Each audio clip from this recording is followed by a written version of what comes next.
A door sealed for decades is finally opened in the depths of the ocean. There's no gold, no bodies, no treasure chests, just a single object sitting in the middle of the hallway, and it might hold the last voice of the ship. What really stayed hidden inside the service corridor of the MV St. Thomas Aquinas? Why did this area never show up in the known reports? And how can one simple object change everything we thought we knew about that night? Let's go back to what happened with this ship. The MV St. Thomas Aquinas went down many years ago, and since then, people have explored many parts of it. They've seen the dining rooms, the cabins, the big open spaces, but the technical areas, the places where the workers walked every day, those stayed locked away. The structure collapsed in certain sections, making it too dangerous to enter. For decades, nobody could get inside those forgotten hallways. Then something changed. A team went down there to make new maps of the wreck.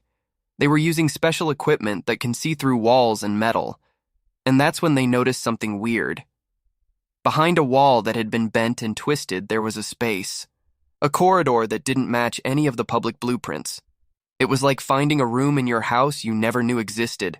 This wasn't on any map. This wasn't in any official document about the ship. Someone looking at the scans might have just thought it was a mistake, but the team knew better. They marked the spot and started planning how to get inside. Getting to this service corridor wasn't going to be easy. The door had been stuck for so long that it had basically become part of the wall. The metal had rusted and twisted together. The team worked carefully, using special tools designed for underwater work. Every movement had to be slow and precise. One wrong move and the whole structure could collapse further. Then, after hours of work, the door finally gave way. The metal groaned and shifted. Tiny particles floated up in the water, catching the light from their equipment.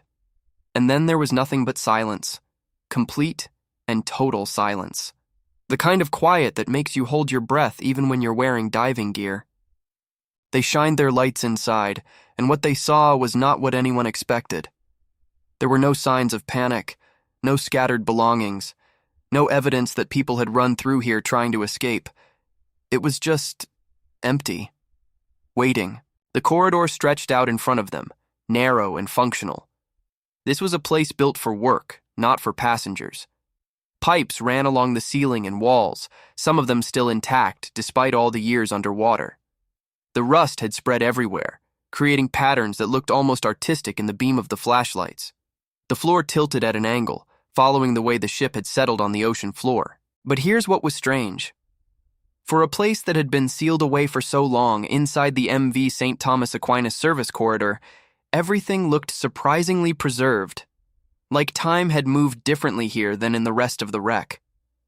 The team moved forward slowly, documenting everything with their cameras. That's when one of the divers noticed something. Right in the middle of the floor, there was an object. It wasn't attached to anything.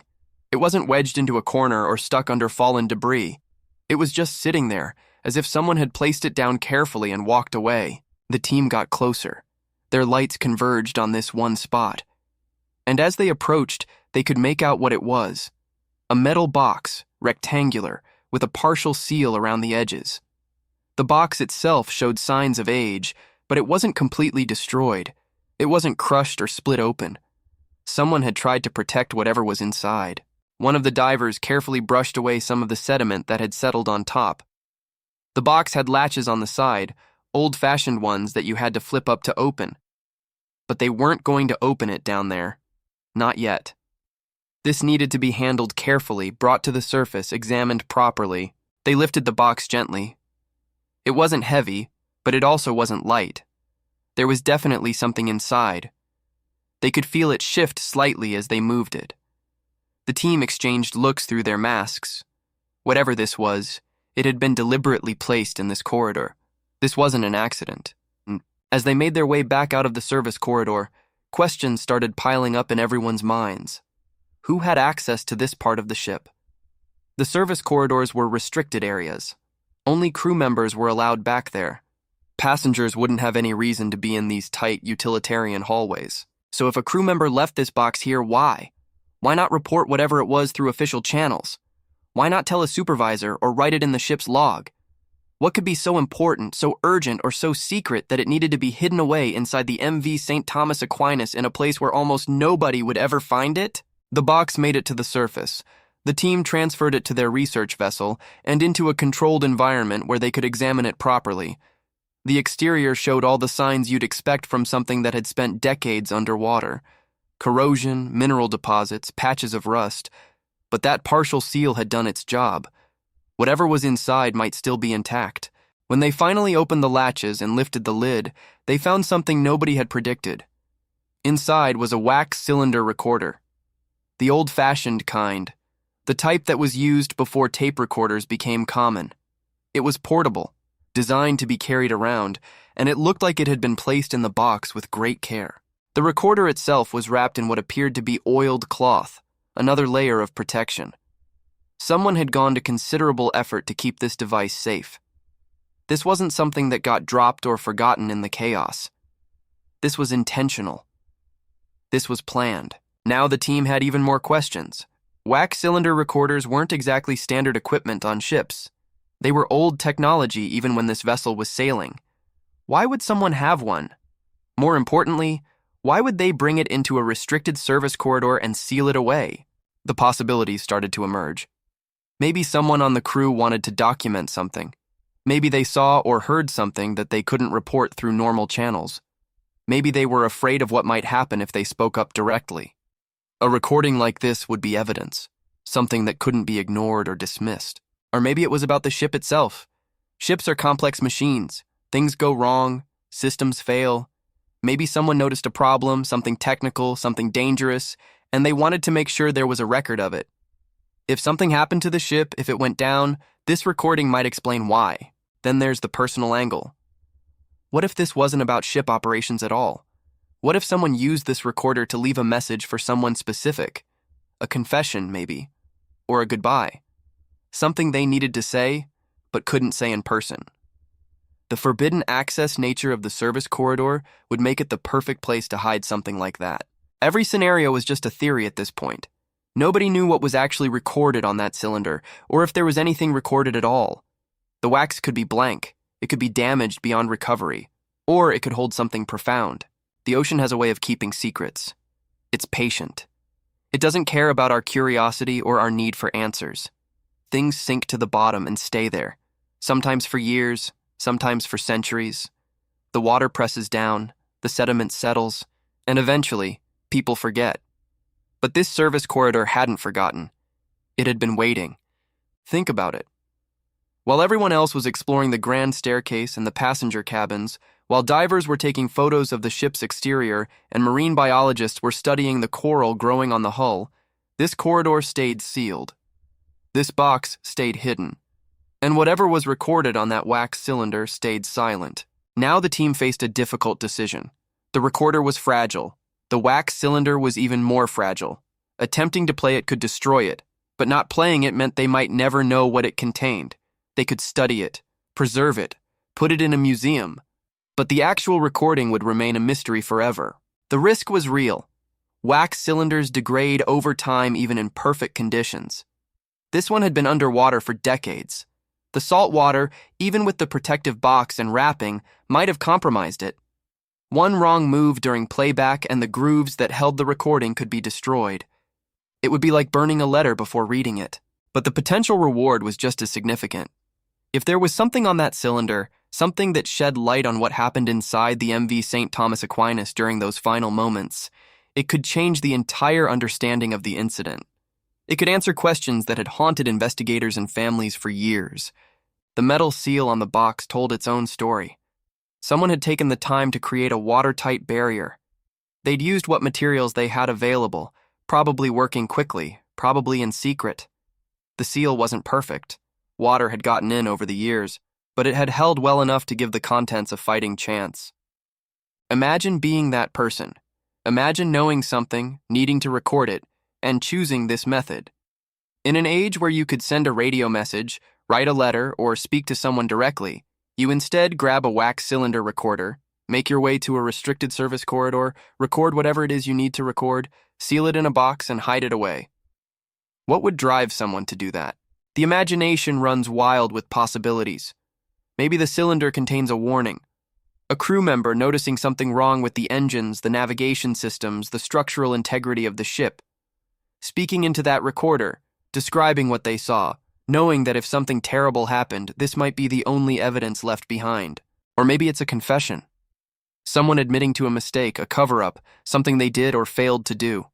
The weight of guilt becoming too heavy to carry alone, but too dangerous to speak aloud where others might hear. The recorder becomes a confessional booth, and the forbidden access of the service corridor ensures privacy.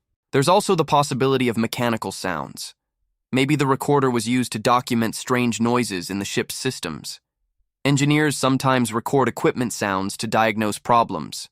A bearing going bad, a pipe vibrating wrong, a pump running irregularly.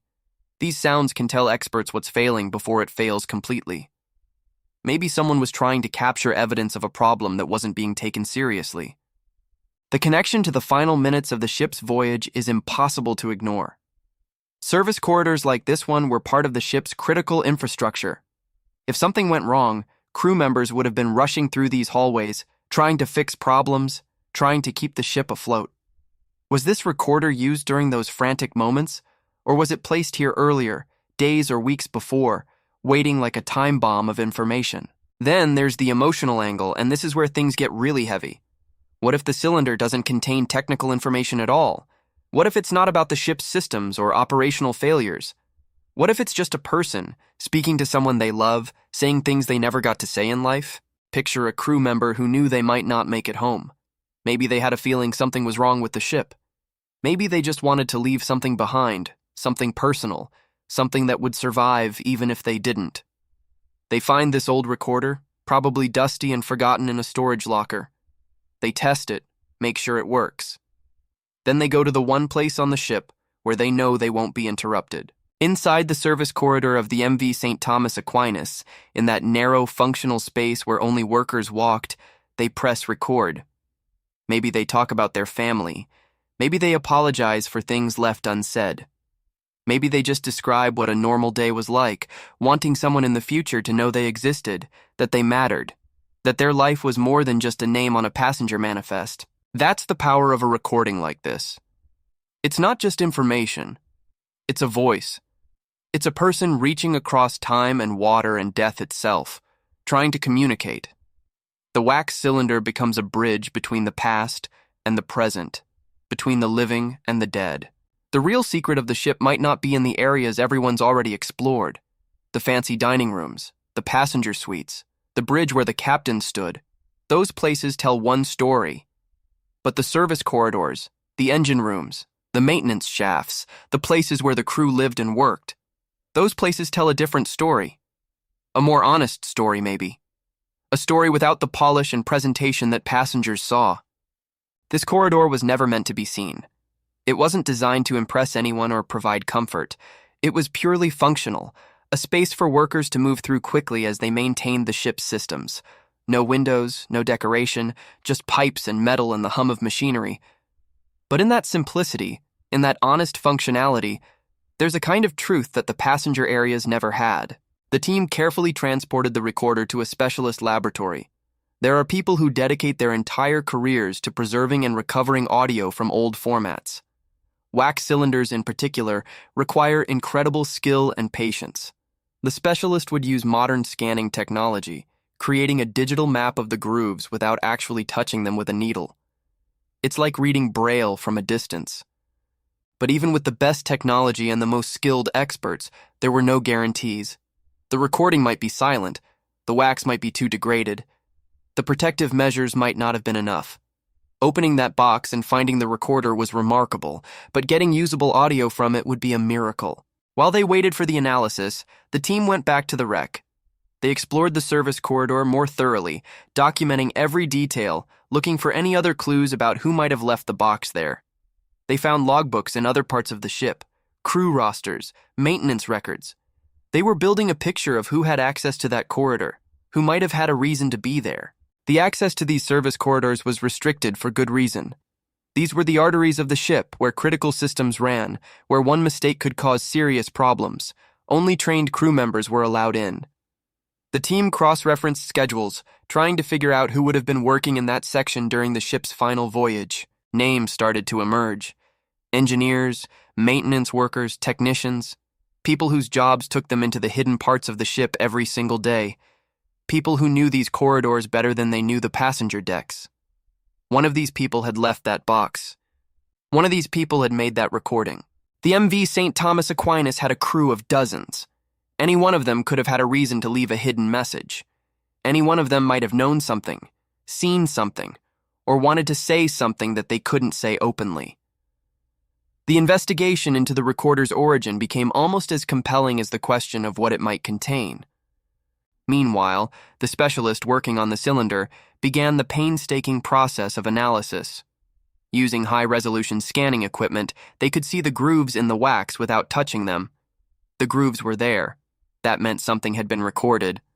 But whether it could be converted into recognizable audio was still uncertain. The process took weeks. Each section of the cylinder had to be scanned, the data processed, the audio reconstructed. Modern computers can do amazing things, filling in gaps, reducing noise, enhancing faint signals. But there's only so much that can be done when the source material has been underwater for decades. Then came the news everyone had been waiting for. The specialist had recovered audio. It wasn't perfect. There was noise, static, degradation. But there were voices. Human voices. Speaking words that could be understood. The last voice of the ship had been found. The team gathered to listen to the preliminary reconstruction. The specialist warned them that this was just the first pass, that further work might improve the quality. But what they were about to hear was real. It was authentic. It was someone speaking from inside that service corridor all those years ago.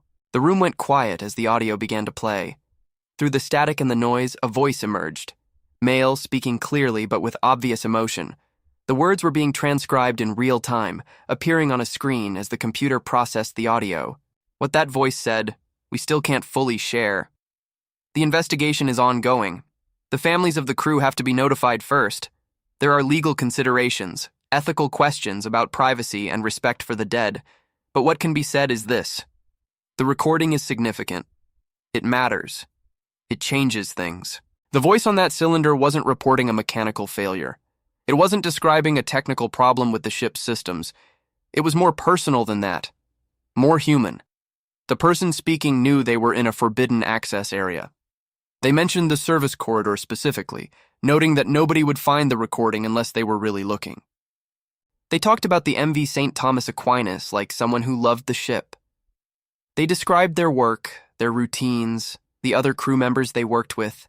They talked about home, about family, about things they wished they'd done differently. And then, toward the end of the recording, they said something that made everyone in that room sit up straighter. They mentioned seeing something, noticing something. A detail about the ship's operation that concerned them. They'd reported it through proper channels, but nothing had been done. They were making this recording as a backup, as insurance, as evidence in case their concerns turned out to be justified. They dated the recording. It was made 3 days before the ship went down. 3 days. This person had noticed something wrong, had tried to report it, had been ignored or dismissed, and had decided to create this hidden record. Then, 3 days later, whatever they'd been worried about apparently happened. The ship went down. Most of the crew didn't make it, and this recording stayed sealed inside that service corridor, waiting. The team is now going back through all the maintenance logs, all the incident reports, trying to find what was reported 3 days before the accident. They're looking for anything that matches what the voice on the recording described. If they can verify the claim, if they can show that a warning was given and ignored, it could have legal implications. It could mean accountability for decisions made decades ago. But beyond the legal and technical aspects, there's something deeply moving about this recording. This was a person who knew something was wrong and tried to do the right thing. When they were ignored, they didn't just give up. They made sure there would be a record.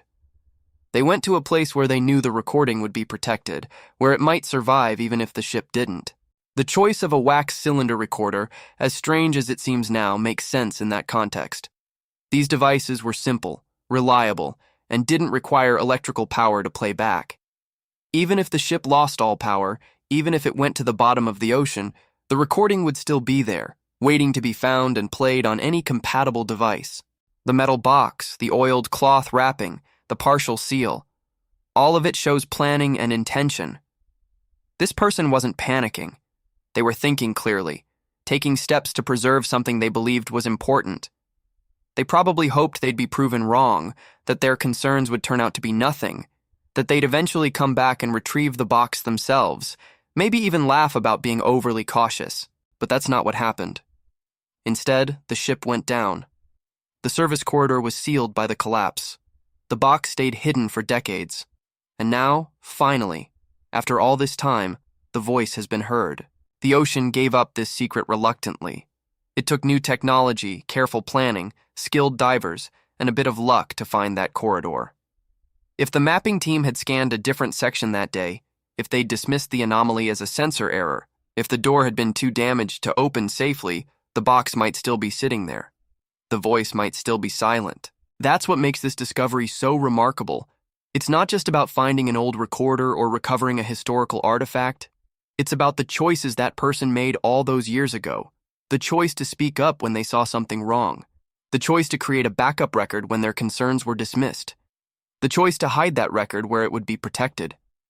Each of those choices led directly to this moment. Now comes the hard part. What do we do with this information? The voice on the recording made specific claims about what was wrong with the ship. Those claims need to be investigated. If they're true, if they can be verified, then the story of what happened to the MV St. Thomas Aquinas might need to be rewritten. There might be people who need to answer difficult questions about decisions they made, but there's also the human element to consider. This recording is someone's final message. It's personal. It's intimate. It deserves to be treated with respect.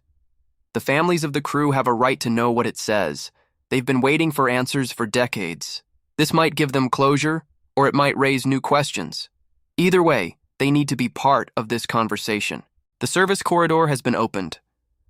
The forbidden access area has given up its secret. The object has been found, studied, and analyzed. But the biggest question remains. Are we ready to hear what was recorded there?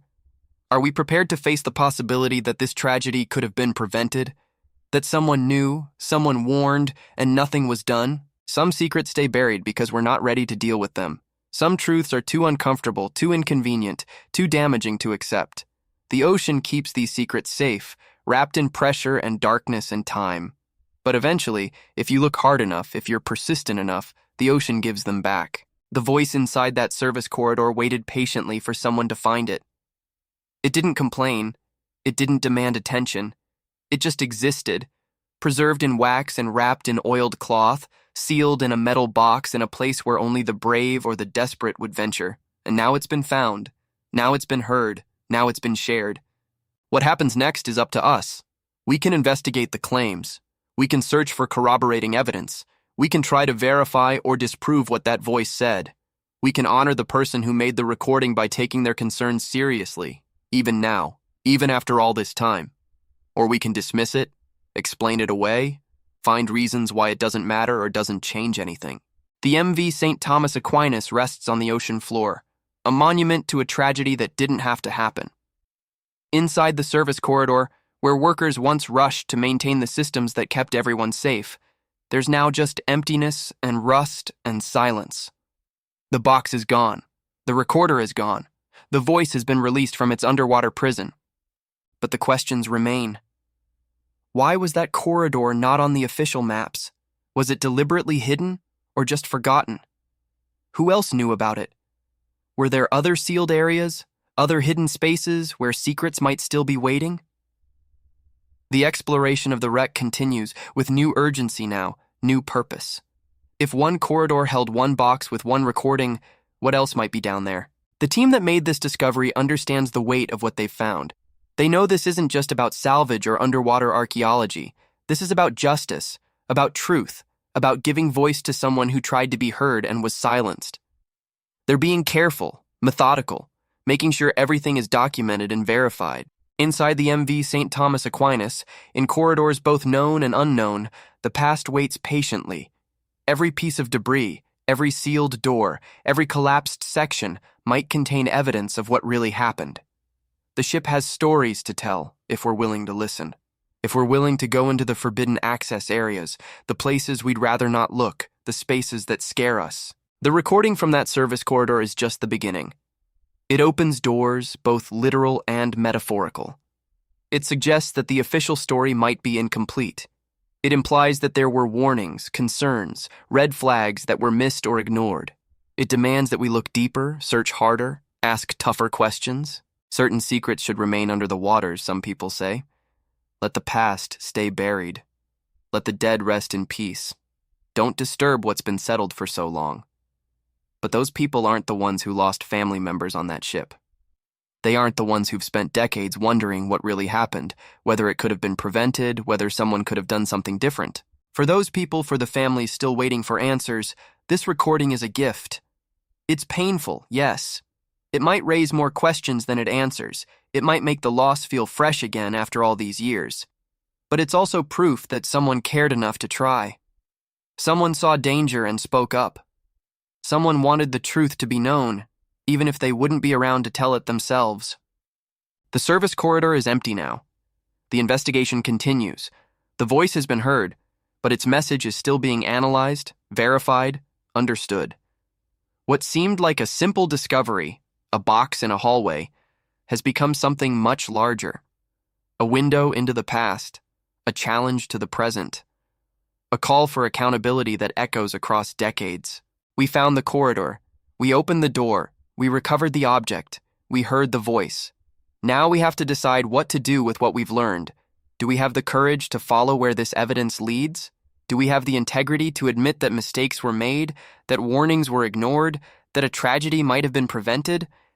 The ocean is patient, but it's also persistent. It takes things down and holds them until we're ready to see them again.